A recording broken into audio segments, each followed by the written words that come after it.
अस्सलाम वालेकुम, मैं हूं जहांज़ेब पाकिस्तानी और आप देख रहे हैं नया पाकिस्तान। बड़े अफसोस से कहूंगा कि इमरान अहमद खान न्याजी अपने सियासी हरीफों का पासकू भी नहीं है। उसे रिवायती सियासत बिल्कुल नहीं आती। ये अपनी कौम से उर्दू जुबान में बात करता है, खुलकर बात करता है, एक एक लफ्ज की तशरीह करके समझाता है ताकि वो जो भी कहे वो उसकी कौम समझ सके। जबकि दूसरी तरफ शहबाज शरीफ की मिसाल दूंगा। दो मुख्तलिफ इंटरव्यूज में दो सवाल पूछे गए शहबाज शरीफ से पहला सवाल था कि अगर आप वजीर आजम बने तो आप पेट्रोल की कीमतों को कैसे कम करेंगे। उन्होंने जब देखा कि सवाल बड़ा सीधा सा है और जवाब दिए बगैर कोई चारा नहीं, तो उन्होंने अंग्रेजी अल्फाज का इंतखाब किया। अंग्रेजी में जुमला कहा कि देखें, petrol prices are linked with international market, जिसका मतलब है कि पेट्रोल की कीमत हम कम नहीं कर सकते, वो तो वही रहेगी जो आलमी मंडी में होती है। यानी अंग्रेजी जुमले में पूरा जवाब दे दिया ताकि मुस्लिम लीग नून के सपोर्टर्स में से आधे से ज्यादा लोग सुनकर समझ भी ना पाए कि हमारा लीडर कह क्या रहा है।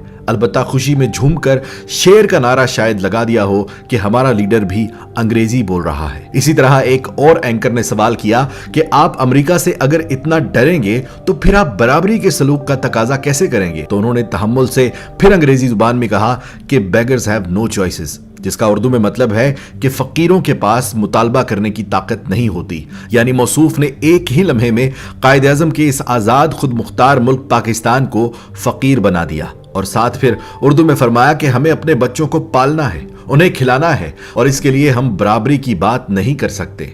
गोया जो सरहद पार से हमारे लिए तंजिया जुमले सुनाई देते थे कि हम फकीर देश हैं, वो बिल्कुल सच कहते थे और हमें इस पर शर्मिंदा नहीं होना कि हम दुनिया की वाहिद इस्लामी एटमी ताकत 22 करोड़ दलेर लोगों का मुल्क काफिरों से बराबरी तक नहीं कर सकता। और इसको मजीद पानी दिया गया ख्वाजा आसिफ की तरफ से, जिन्होंने लाइव प्रेस कॉन्फ्रेंस करते हुए फरमाया कि अमेरिका बहुत बड़ी सुपर पावर है और वो पाकिस्तान की सांस तक बंद कर सकता है, इसलिए हम अमेरिका को कुछ नहीं कह सकते। फिर शहबाज शरीफ का यह एतराज करना कि क्या जरूरत थी न्याजी को अमेरिका को यह कहने की कि एब्सोल्युटली नॉट। फिर उनके बेटे हमजा शहबाज ने फरमाया था कि पहले ये हमें चोर कहता था, अब ये यूरोपीय यूनियन को भी लताड़ रहा है और कहता है हम कोई तुम्हारे गुलाम हैं।